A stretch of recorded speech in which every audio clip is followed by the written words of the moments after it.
오락카노. 부동산의 전제 조건은 모빌리티가 전제가 돼야 됩니다. 집 밖으로 못 나고 아파트 단지 밖으로 못 나가는데 아파트 청약을 하고 아파트를 사고 팔고 한다는 것은 이건 불가능하죠. 부동산 경기는 그 모빌리티라는 것을 전제하지 않고서 이게 40% 60% 빠졌다는 것은 별 의미가 없는 것 같아요. 그게 정상화 됐을 때 이제 어떻게 될 거냐 하는 문제를 봐야 되는데, 그 부동산 경기의 핵심은 이 위드 코로나 전환이 가장 중요하다. 두 번째로는 중국으로서는 부동산의 경기는 건설업자라든지 개인 투기자가 결정하는 것이 아니라 중국은 저건 지방정부가 결정하는 것이다. 이 토지를 가지고서 이 부동산 경기를 사실은 좌지우지하는 것이지 이것이 청약을 갖고 하는 건 전혀 아니다. 그렇게 볼 수가 있는데, 지금 중국이 경기 악화로 인해서 지방세수가 굉장히 나빠져 있고 그 토지 매각 대금의 수입이 대폭적으로 줄었기 때문에 내년도에 중국이 만약 이 상태로 가게 된다고 그러면 재정 적자가 엄청 더 커지게 되는 것이죠. 그래서 그런 측면에서 놓고 보더라도 중국은 부동산 경기는 이제는 그 투기자를 잡기 위한 것은 최근 3년으로 충분했고, 이제는 이제 재정을 이거를 메우는 쪽에 중요한 수단으로서 부동산을 보는 걸로 시각이 바뀔 수밖에 없을 것 같아요. 중국 같은 경우에 그 부동산 경기를 좌지우지하는 것은 첫 번째는 그 부동산 구매 제한, 이제 뭐 외지인들한테 못 사게 한다든지 일가구 이주택을 제한한다든지 이런 구매 제한이 있을 수가 있고, 두 번째는 대출 제한이죠. 그리고 세 번째는 이제 금리. 이 세 가지를 지금 일선 도시를 제외하고 나서는 다 지금 이제 풀고 있는 상태이기 때문에 아마도 늦어도 내년 하반기에는 부동산 경기는 좀 턴할 수밖에 없는 이제 구조일 수밖에 없고, 그래서 지금 부동산 경기에 대한 것은 아마도 금년 하반기가 최악이었다, 그렇게 보여지고요. 그러니까 역대 중국의 이제 당대회 때를 놓고 보면 아주 묘하게 최근 세 차례의 당대회 그 시기마다 부동산 경기는 최악이었어요. 그리고 당대회가 끝나고 나서 이제 리커버를 하게 되는 그런 특징을 이제 보였었는데, 이번 같은 경우는 그런 이제 주기적인 그 부동산의 경기 하강 사이클에 플러스해서 오미크론의 재확산이라는 악재가 같이 합쳐진 것이 부동산 불황의 또 심각함을 좀 더해줬던 것 같아요.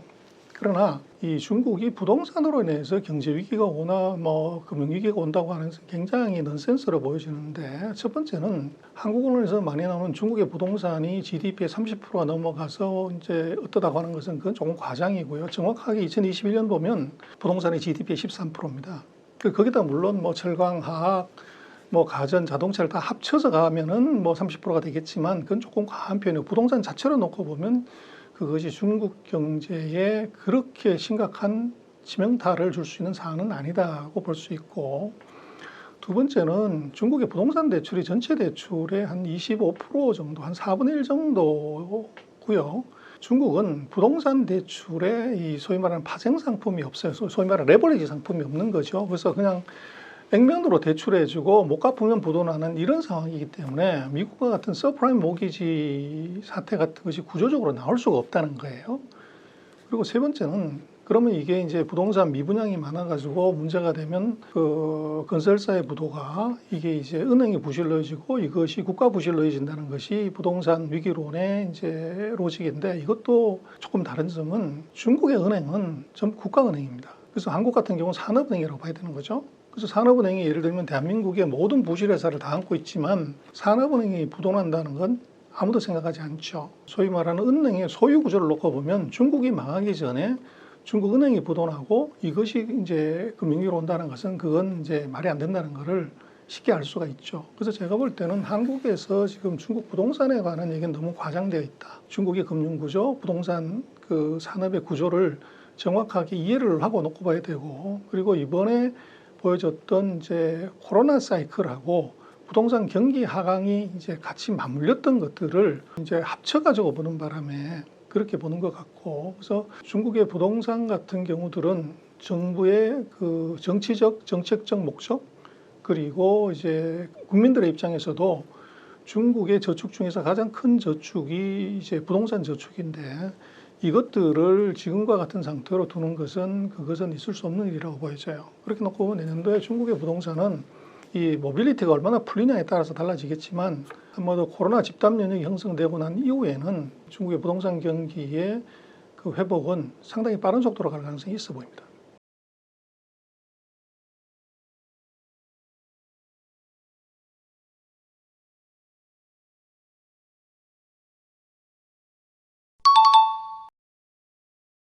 시장은 항상 뭐 실물도 훨씬 빨리 가죠. 이미 음식료 산업들 같은 경우들은 아직도 약국에 약 사러 가는데 식당주는 이미 폭등했다고 하는 것이 그걸 먼저 반영하는 것이고요. 그래서 결국 이제 모빌리티가 보장이 됐을 때 맨 먼저 시작할 수 있는 것은 여행업이죠. 그래서 아마 음식료 다음번에는 여행, 관광 이쪽 수요가 저것은 이제 당연히 늘 수밖에 없는 그런 구조일 것 같고, 그리고 이제 여행이나 관광을 간다고 했을 때 뭐 아직도 그런 두려움이 있다고 하면 차를 몰고 가겠죠. 그러면 이제 그 이동 수단에 대한 수요가 당연히 이제 늘게 되고, 뭐 조금 더 두고 봐야 되겠지만 중국 정부로서는 지금 코로나19로 거의 1년 가까이 사실은 그 SOC에 관한 것들이 크게 투자가 사실은 못됐던 것 같아요. 그 SOC는 주로 이제 뭐 IT 관련되는 뭐 이런 쪽에 투자를 했지, 보이는 트랜스포테이션에 관련되는 SOC 투자는 그렇게 이루어지질 못했던 것 같아요. 그 부분도 아마도 이제 위드 코로나 전환 이후에 분노의 소비가 발생을 했을 때 이쪽에 대한 투자들이 또 있을 수가 충분히 있을 것 같아요.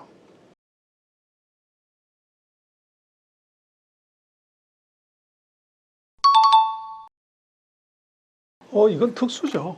그래서 제약주의 상승은 뭐 아까도 말씀드렸던 것처럼 갑자기 이제 감기약의 수요가 만들어낸 특수고, 뭐 약이라는 게 감기약만 있는 게 아니지 않습니까?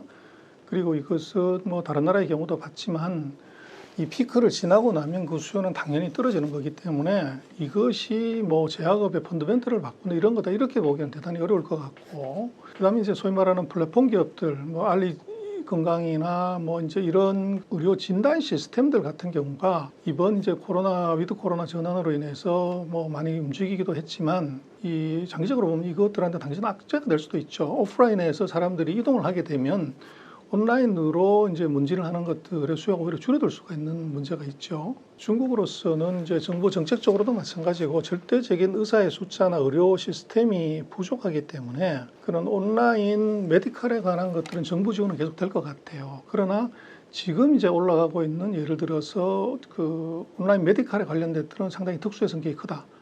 그리고 이것이 안정화가 됐을 경우에는 이것은 오히려 약간의 리스크 팩터로 그렇게 작용할 가능성이 크다. 그러나 장기적으로 길게 놓고 보면 저것은 중국도 가야 되는 방향이고 육성이 되겠지만, 이번 같은 경우는 뭐 감기약하고 마찬가지로 약간 특수의 성격으로 보는 것이 맞지 않나 싶습니다. 그래서 중국은 뭐 세계 공장이라는 특성이 여전히 있기 때문에요. 매크로 변수에 바로 충격을 받을 수밖에 없어요. 리튬 가격의 이제 급등이 잘 나가는 중국의 이제 전기차나 배터리 기업의 주가에 바로 충격을 주는 것처럼, 그래서 뭐 전 세계가 다가 이제 밑으로 먹는데 중국만 뭐 잘 나갈 수 있냐, 그런 건 아니라는 거죠. 그래서 첫 번째 세계 경기를 보는 중요한 지표인 첫 번째 쿠퍼 프라이스, 그 구리 가격이 어떻게 되냐, 이것들을 잘 봐야 되겠죠. 그리고 두 번째로는 이제 BDI 지수를 봐야 되는 건데, 세계 물동량이 아까도 모빌리티 얘기를 했었지만 물동량이 줄어든다? 이게 이제 중국에 바로 영향을 줄 수 있는 팩터가 되죠. 그래서 예를 들면 그런 이제 매크로 경제를 보는 중요한 인디케이터들 같은 경우는 항상 이제 체크를 해야 될 것 같고, 뭐니 해도 아마 내년도에 중국에서 제일 중요하게 봐야 되는 것은 저 내수 지표일 것 같아요. 그래서 지금 중국도 세계 공장이긴 하지만 중국이 GDP에서 차지하는 무역의 비중이 뭐 예전에는 우리처럼 63% 이렇게 되지만 지금은 30한 1, 2%밖에 되지 않습니다. 그리고 수출이 한 17%밖에 GDP에 차지하지 않기 때문에 나머지 그러면 83% 가까이는 내수와 연관된 변수라는 거죠. 그래서 중국 같은 경우에 이제는 그 내수에 관련되는 인디케이터들의 체크가 이게 굉장히 중요하고, 특히 이제 내수 소비 지표들이 이게 이제 중국 정치를 바라보는데 아마 가장 중요한 내년도 지표가 될 것 같고, 그리고 또 하나를 더 짚자고 하면 중국은 아무래도 이게 경제학이 아니라 폴리티컬 이코노미, 정치 경제학이 너무 중요하죠. 보이는 손이 모든 것을 좌지우지하기 때문에 최근 5년 동안에 중국의 이제 경제와 행정을 책임졌던 이제 리커창 총리하고 다르게 새로 이 총리가 바뀌지 않습니까? 그 새로운 총리의 입을 잘 봐야 될 것 같아요. 그래서 지난 총리는 이제 어떻게 보면 최고 지도자와의 라이벌 관계처럼 그렇게 인지가 됐기 때문에 경제정책의 일관성이나 또는 그 경제정책에 대한 건의나 힘이 별로 없었던 것 같아요. 근데 새로운 이제 총리 같은 경우는 이것은 라이벌의 관계 아니라 이제 확실한 상황이기 때문에 이 주석이 총리에게 경제에 관련되는 모든 권한을 이제 부여하거나 위임할 가능성이 크고, 그렇게 되면 새로운 총리의 이번 최근 5년간 봤던 그 리커창 총리과는 굉장히 다른 무게가 나올 가능성이 있고, 또 뭐 중국에 그런 말이 있지 않습니까? 새로운 관리가 등장하게 되면 횃불을 3개를 갖고 흔든다고. 그래서 리창 총리는 리커창이 아니고 리창 총리는 횃불 3개를 도대체 뭘 갖고 흔들 것이냐. 근데 이게 굉장히 중요할 것 같아요. 그래서 중국도 보면 리커창 총리가 이제 처음 등장했을 때 보면 인터넷 플러스 그 후련낭지아 이 정책을 들고 나오면서 중국의 인터넷 기업들이 이제 주가가 폭등하는, 또 엄청난 스포트라이트를 받고 정책적 지원이 있었던 거죠. 그래서 이번에 리창 총리는 과연 앞으로 5년의 자기 업적을 세울 큰 그 아젠다를 뭘로 갖고 나올 것인지, 그것도 이제 잘 체크해 볼 필요가 있을 것 같고, 그래서 내년 3월에 양회의가 굉장히 중요한 것이 리커창 총리에서 리창으로 이제 바뀌면서 아마도 새로운 총리가 양회의 끝나고 나서 전 세계를 상대로 Q&A를 하겠죠. 그때 보면은 이제 무슨 얘기를 하는지 이게 굉장히 중요할 것 같아요.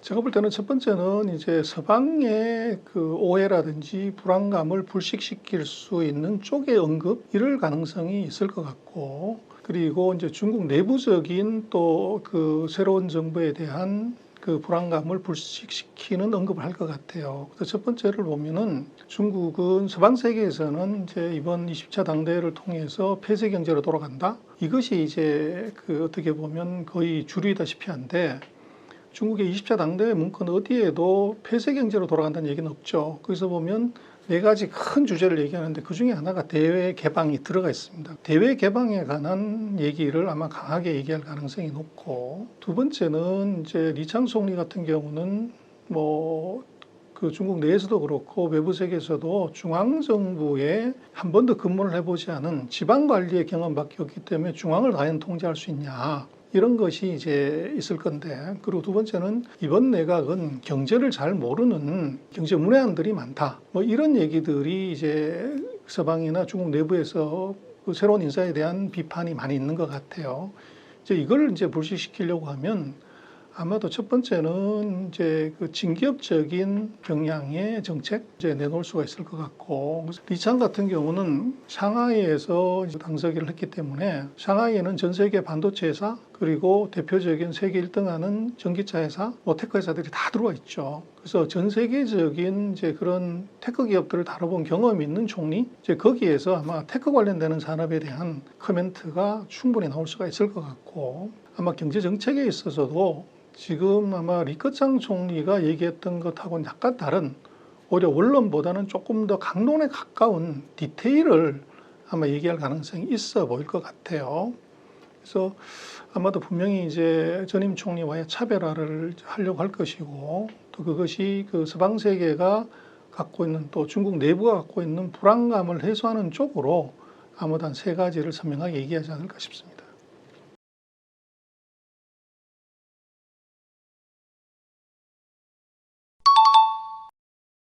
글쎄요, 뭐 투자는 워런 버핏이 최근 40년 동안 투자를 안 한 적이 없어요. 항상 투자를 하는 거죠. 근데 투자는 뭐 항상 하는 거지만, 투자의 제일 중요한 격언이 첫 번째는 계란 한 방울에 담지 마라. 그 다음에 이제 분할 매수해라. 이제 이게 굉장히 중요하죠. 지금 중국이 리커버를 한다고 하더라도 그것이 업종별로 또는 이제 기업의 사이즈별로 굉장히 다른 영향이 나타나기 때문에 포트폴리오를 구성하지 않는 것은 굉장히 리스키하다는 게 분명히 있고, 두 번째로 중국 같은 경우는 옆으로 자라는 나무라고 봐야 돼요. 나무는 위로 자라야 되는데 중국은 시가총액을 보면 뭐 이미 사상 최대치를 계속 갱신하고 있지만 인덱스를 놓고 보면 13년 전 주가하고 똑같아요. 그래서 그 얘기는 뭐냐고 그러면, 인덱스 플레이로서는 저것은 이제 수익 내기 어렵다. 이제 증자하고 이제 뭐 IPO를 많이 하기 때문에 소위 말하는 오버행 이슈가 있어서 계속적으로 EPS 달루션이 생겨버리는 거죠. 그렇게 보면 이것은 이 마켓을 따라가는 전략은 아니고 철저하게 이것은 섹터하고 종목적으로 따라가는 걸로 이건 바꿔야 되고, 그렇게 한다고 하면 이것은 섹터와 종목에 대한 공부가 있어야 이게 가능하다는 거죠.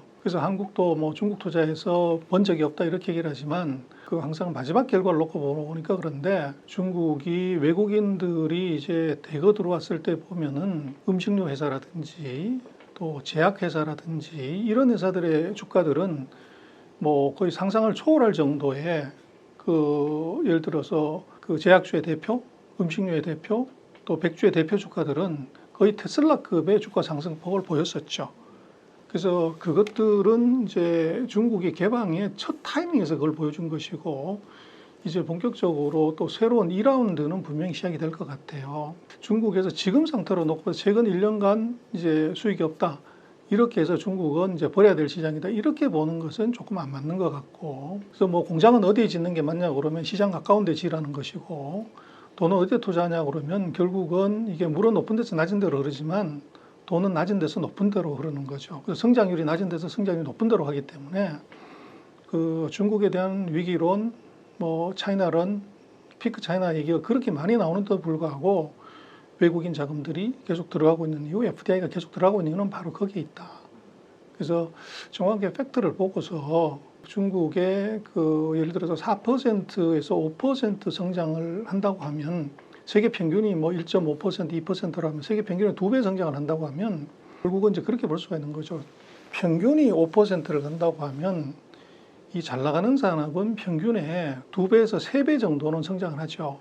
그러면 10%에서 15% 성장하는 산업이 중국에 분명히 있다는 거죠. 그 15% 성장하는 그런 인더스트리라고 하면 거기서 잘 나가는 기업은 그것에 또 2배에서 3배 정도는 성장하는 거죠. 그럼 30%, 45% 정도는 성장하는 기업이 반드시 있다는 겁니다. 그래서 그걸 찾아내서 투자하는 것이 이제 어떻게 보면 워런 버핏이 투자하는 방식이고 또 한국에 중국에 투자를 한다고 했을 때도 그런 방식의 접근이 맞는 것 같아요.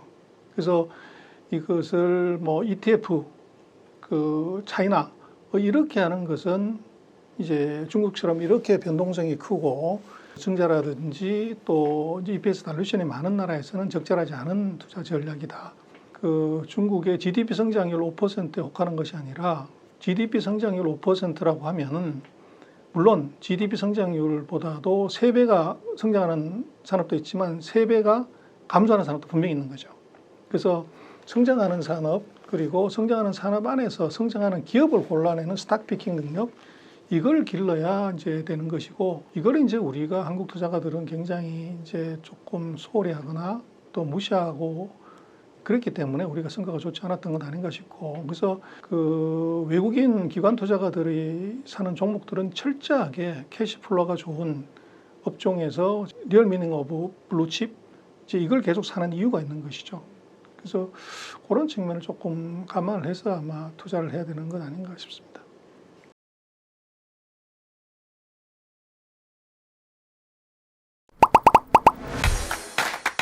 잠깐! 주식이 어렵다고? 하루 10분 감을 보면 성공 투자에 감이 잡힌다. 투자 정보가 한눈에 감을 통해 해외 주식의 감을 잡아보세요.